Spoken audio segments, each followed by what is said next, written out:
साथियों नमस्कार, मैं चेतन आनंद कविता की पाठशाला के इस एपिसोड में आपका हार्दिक स्वागत करता हूँ। नए रचनाकार बहुत कुछ लिखते हैं और बहुत सारी जानकारियाँ ना होने की वजह से गलत भी लिखते हैं, लेकिन उन्हें कोई ज्ञान नहीं कराता, उन्हें कोई जानकारी नहीं देता, उन्हें इधर से उधर भटकना पड़ता है। अब उसके लिए क्या करना है? अब ये दिक्कतें हैं कि अगर गूगल से या कहीं से भी आप सर्च करेंगे तो गूगल भी सारी बातें सच नहीं बताता।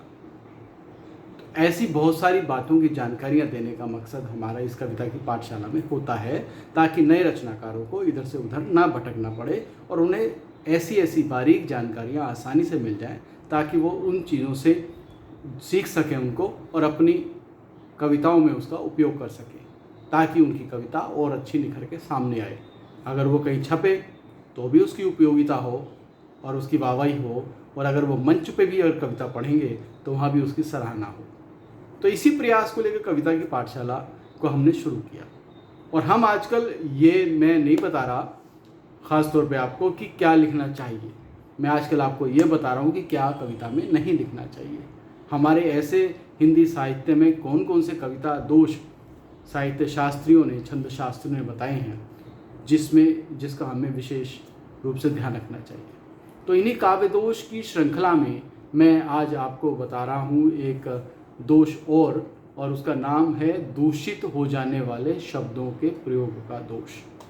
तो ऐसे शब्द जो व्याकरण की दृष्टि से दूषित हो जाते हैं, लेकिन अनायास ही हम उसका उपयोग कर लेते हैं जानकारी ना होने की वजह से, तो वो भी दोष कहलाता है और कविता में वो दोष बना रहता है। और बड़े जो लोग हैं, जो छंद शास्त्री हैं, जब उनको बात पकड़ते हैं, पारखी जो हैं कविता के, तो वो आपको जो है समझ लेते हैं कि आप किस दर्जे के कवि हैं और किस स्तर पे आप लिख रहे हैं, आपका लेखन किस स्तर पर है, आपकी तपस्या कितनी समृद्ध है, कितनी अच्छी है और कितनी आपने की है।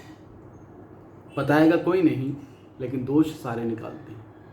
तो मैं इस दोष को बता रहा हूँ कि ऐसे व्याकरण की दृष्टि से जो दूषित हो जाने वाले शब्द हैं, उनके प्रयोग से हम बचें। तो मेरे गुरुदेव डॉक्टर कुंवर बेचैन जी ने इस दोष का नाम दिया है च्युत संस्कृति दोष। ठीक है, जो अपनी संस्कृति से अलग हो जाए, यानी ऐसा शब्द जो दूषित हो जाए, लेकिन हम उसका अनायास ही प्रयोग कर लेते हैं। तो उसका क्या उदाहरण उन्होंने दिया है? उन्होंने बताया है कि दो पंक्तियां उन्होंने दी हैं, उसमें फिर मैं आपको बताऊंगा कि कहाँ दोष है।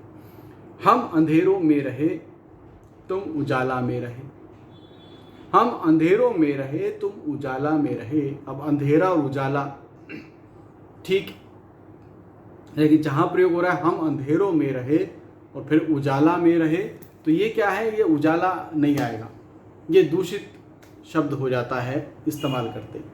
तो अंधेरों के साथ हम उजाले शब्द का प्रयोग करेंगे। हम अंधेरों में रहे तुम उजाले में रहे, तो ये तब सही माना जाएगा। तो अंधेरों के साथ उजाले, क्योंकि अंधेरों बोला है तो ये बहुवचन शब्द है और उजाले भी बहुवचन ही आएगा। बहुवचन शब्द का इस्तेमाल हम एक वचन के शब्द के साथ नहीं कर सकते, वो दूषित कहलाता है। तो व्याकरण की दृष्टि से दूषित हो जाने वाला शब्द है। तो कहने को तो उजाला शब्द होता है, सभी ऐसा प्रयोग करें, नहीं, इसमें उजाले बोलेंगे। अगली क्रिया उजाला की उजाले हो जाता है बहुवचन में।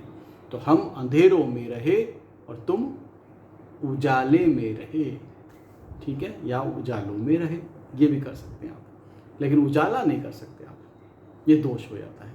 तो इस दोष से बचना है। तो नए रचनाकार विशेष ध्यान रखें इस बात का कि इस जो हमारे व्याकरण की या हमारे शब्द की जो संस्कृति है, वो संस्कृति दूषित ना हो, वो शब्द दूषित ना हो, और अगर वो दूषित हो जाता है तो हम उसका प्रयोग ना करें, उससे बचें। ठीक है, अनायास ही हम प्रयोग कर लेते हैं, वो दूषित हो जाता है। तो छोटी सी बात है, लेकिन बारीक बात है। इस बारीक बात में एक बहुत बहुत बारीक दोष होता है। इस दोष को अगर हमने पहचान लिया और अपनी कविता में इस दोष से हम बच गए, तो आपकी कविता और अच्छी स्तरीय कहलाती है। ठीक है, हमारा सृजन और निखर कर समाज के सामने या बड़े साहित्यकारों के सामने जाता है। तो हमें इस दोष से बचना है। ठीक है, तो हम अंधेरों में रहे और तुम उजालों में रहे, या तुम उजाले में रहे। ठीक है, तुम उजालों में रहे भी कर सकते हैं। तो ये ध्यान रखना। ऐसा कर पाऊँगा। तो आज के लिए इतना ही। अगली बार फिर कोई नए दोष पे बताऊँगा आपको, नई चर्चा होगी और इसका आप इस्तेमाल कीजिएगा, प्रयोग कीजिएगा। जहाँ आपने लिखा है पहले उसको परखिएगा, अगर इस तरह का दोष मिला तो उस दोष को तुरंत दूर कर दीजिएगा। इस बात का विशेष ध्यान रखें। ठीक, तो अगली बार मिलते हैं फिर जल्दी ही एक नए काव्य दोष के साथ में आऊँगा आपके बीच में। तब तक के लिए मैं चेतन आनंद आप सभी से विदा लेता हूँ। नमस्कार।